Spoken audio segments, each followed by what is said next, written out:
तो आज हम बनाने वाले हैं सर्दियों के ये स्पेशल लड्डू, जो कि देखने में तो इतने स्वादिष्ट हैं बट हेल्थ बेनिफिट से बहुत ही ज़्यादा भरपूर हैं। तो बच्चों के लिए मैंने ये बनाए थे, तो कुछ अलग हट के ये रेसिपी बनाई है मैंने, तो आपके साथ शेयर कर रही हूँ। तो आप वीडियो को एंड तक ज़रूर देखिएगा। चैनल पर नए हैं तो चैनल को सब्सक्राइब कर लीजिएगा, बेल आइकन दबा दीजिएगा और प्यारा सा कमेंट कीजिएगा कि आपको ये रेसिपी कैसी लगी। तो हमारे राजस्थान में ये फेमस लड्डू बहुत ही ज़्यादा खाए जाते हैं। तो सर्दियों में इसे अक्सर मेरी मम्मी बनाया करती थी, बचपन से ही हम इन्हें खाते आ रहे हैं। बट ये लड्डुओं को मैंने आज थोड़ा सा ट्विस्ट दे के बनाया है। तो यहाँ पर क्या किया है मैंने, सिंपली जो उड़द की दाल थी वो 1 किलो मैंने ली थी। उसके बाद इसमें जो बहुत ज़्यादा पाउडर आता है ना, सफ़ेद सफ़ेद, तो उसे हमें निकाल कर पोंछ करके अलग करना होगा, नहीं तो हेल्थ के लिए अच्छा नहीं होगा। क्योंकि ये लड्डू हैं तो हम भिगो के तो इसे धो नहीं सकते, तो हम इसे पोंछ के ही निकालने वाले हैं। एक बड़े से कपड़े पर इसको ले लिया था, परात में दाल को पोंछ के साइड में रख लिया था। ये देखिए हमारी दाल सारी पोंछ ली है मैंने, इसमें पाउडर बिल्कुल निकल गया है।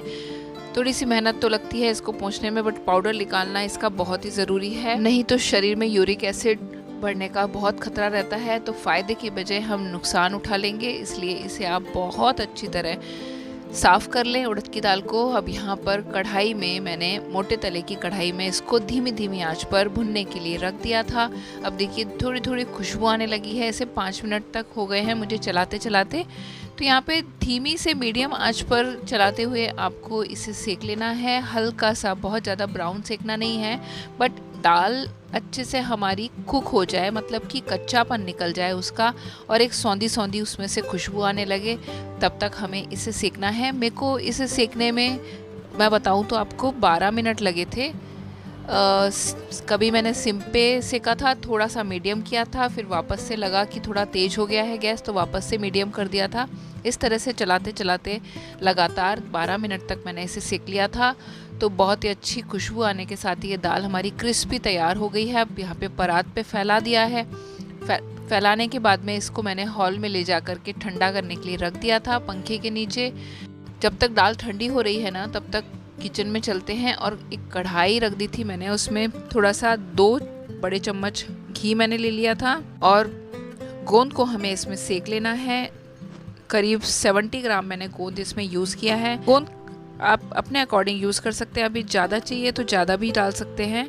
मैंने 70 ग्राम 1 किलो दाल में यूज़ किया है। अब यहाँ पर जो मेन इंग्रेडिएंट है ना इसका, हेल्दी इंग्रेडिएंट, वो है ये अलसी के बीज। जी हाँ, तो अलसी के बीज मैंने इसे डाले थे। वैसे तो बच्चे अलसी खाते नहीं हैं, तो थोड़ा थोड़ा खाने में डालकर मैं उन्हें देती हूँ, जैसे आलू के पराठे में, सैंडविचेस में।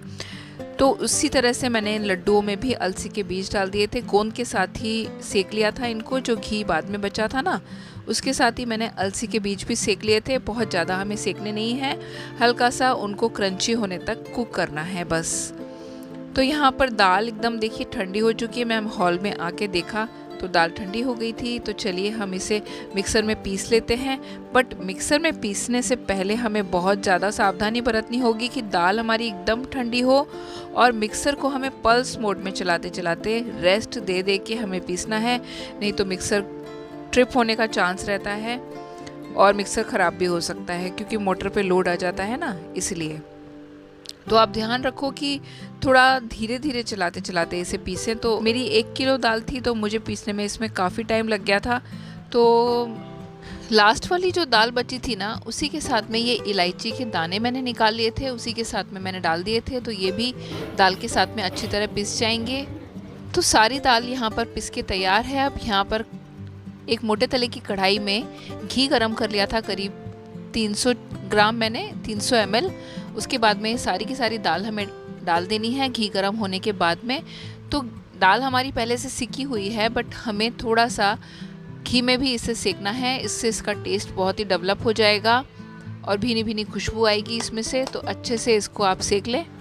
तो यदि आपके पास टाइम है तो कढ़ाई में ही इसे छोड़ दें और 2-3 घंटे के लिए ठंडा होने के लिए छोड़ दें। बट मेरे पास इतना टाइम नहीं था, तो मैंने गरम गरम में ही इसको परात में फैला दिया था ठंडा होने के लिए।